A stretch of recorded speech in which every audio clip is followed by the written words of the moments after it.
Bismillahirrahmanirrahim. Assalamu alaikum. Greetings. I'm here in my workshop working on E-Glide V3 frame, which I need to finish today and get it ready for testing. While I'm doing this, I have a new resin, MSLA resin printer that I need to review, and now that I have three 3D printers, my room is really getting small. I cannot fit anything in my room. So I thought, why not get some wood and build myself a kind of bench, 3D printer bench, so all the 3D printers can sit on it, and under the bench or table, whatever you call them, there will be a storage for filament and everything else. So let's get to work, build ourselves a 3D printing workstation.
Comfortable table he built.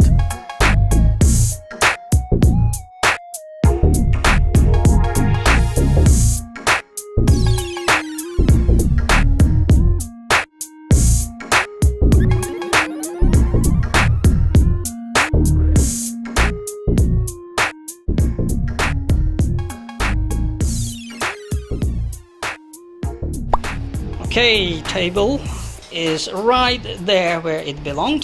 The measurements were about right, except the height, because of the inclination of the ladder, but ladder moves a little bit, doesn't matter. It actually fits really nice under my DIY, that shelf up there. All the filament down there, and of course 10 kilograms of PETG is coming, which is gonna sit there as well. It will fit. Now the biggest printer, Shark SC10 Plus, is on the left. And we have Shark SC10 V2 and the all new Eligo Mars 2 Pro resin, LCD resin printer sits right there. So basically my measurements were right and everything fits just perfect.